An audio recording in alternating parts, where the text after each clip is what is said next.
सभी साथियों को महाशिवरात्रि की हार्दिक शुभकामनाएं। महाशिवरात्रि आत्मा और परमात्मा के दिव्य मिलन की पावन रात्रि मानी जाती हैं। यह वह रात्रि है जब सृष्टि में आध्यात्मिक ऊर्जा अपने चरम पर होती हैं। कहा जाता है कि इस रात्रि में जागरण, ध्यान और सच्ची पूजा करने से मनुष्य के अनेक जन्मों के पाप शांत हो जाते हैं और जीवन के समस्त दुख शिव चरणों में समर्पित हो जाते हैं। यह रात्रि केवल एक पर्व नहीं बल्कि आत्मा के जागरण का अवसर है। प्रिय साथियों, आज मैं आपको एक ऐसी दिव्य कथा सुनाने जा रहा हूं जो यह सिखाती है कि सच्चा धर्म मंदिरों में नहीं बल्कि मानव हृदय में निवास करता है और करना ही सबसे बड़ी पूजा है। बहुत समय पहले की बात है, बरसों नहीं बल्कि युगों से धरती पर वर्षा नहीं हुई थी। धरती की मिट्टी सूख कर गहरी दरारों में बदल चुकी थी, मानो धरती माता का हृदय फट गया हो। खेतों में हरियाली का नामो निशान नहीं था। कभी सोने जैसी फसलें देने वाले खेत अब धूल के मैदान बन चुके थे। हवा चलती तो मिट्टी का गुबार उठता और सूर्यदेव की तपिश उस धूल को आग जैसा बना देती थी। कुएं सूख चुके थे, नदियां समाप्त हो चुकी थी, तालाब केवल कीचड़ बनकर रह गए थे। गांवों में पानी की एक बूंद के लिए लोग तरसते थे। मवेशी प्यास से तड़प तड़प कर प्राण त्याग रहे थे। उनकी आंखों में अंतिम समय की पीड़ा थी, जिसे देखकर पत्थर का हृदय भी पिघल जाए। बच्चे भूखे और प्यास से बेहाल थे। माताओं की गोद सूनी हो चुकी थी, क्योंकि उनके पास दूध भी नहीं बचा था।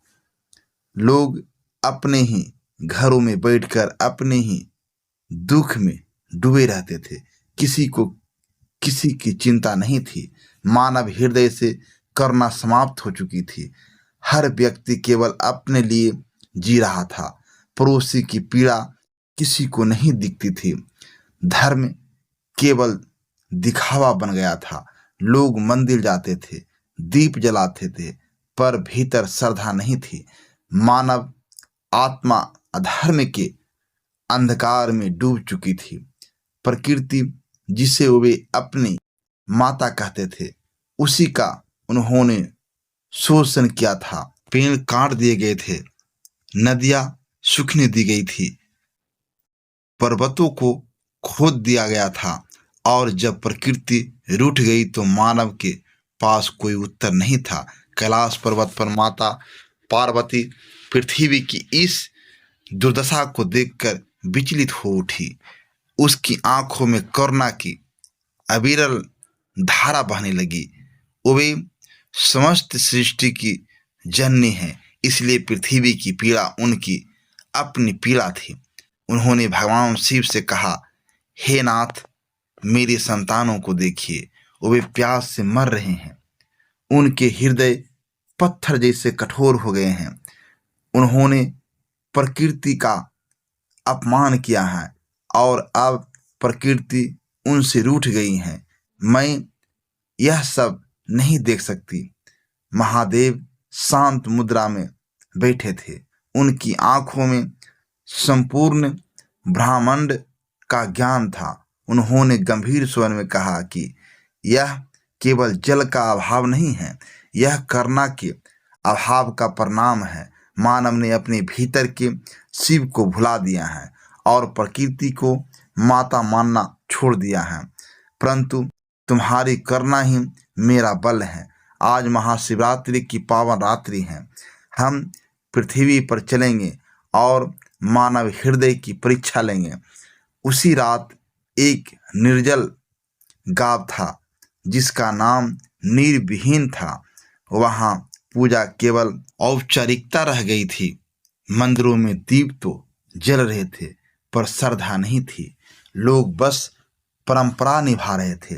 उसी समय गाँव की पगडंडी पर एक वृद्ध दंपति लड़खड़ाते हुए चला आ रहा था। उनके वस्त्र फटे हुए थे, शरीर दुर्बल था और ओठ प्यास से सूखे थे। वे कोई और नहीं, स्वयं महादेव और माता पार्वती थे, साधारण वृद्ध रूप में।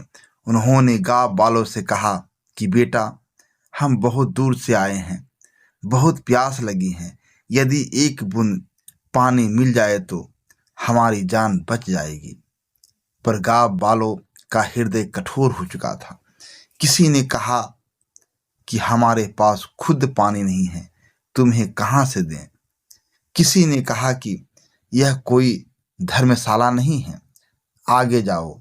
एक स्त्री ने अपने बच्चे को पीछे खींचते हुए कहा कि यहाँ कुछ नहीं मिलेगा, हमें परेशान मत करो। महादेव और पार्वती निराश होकर आगे बढ़ गए। उनके हृदय में मानवता के लिए पीड़ा थी। पर गांव में एक गरीब किसान धर्मपाल और उसकी पत्नी पुष्पा रहते थे। उनका घर मिट्टी का था, छत फूस की थी। उनके पास धन नहीं था, पर हृदय में धर्म था। उनके घर में भी केवल एक लोटा पानी बचा था, जो अगले दिन के लिए था।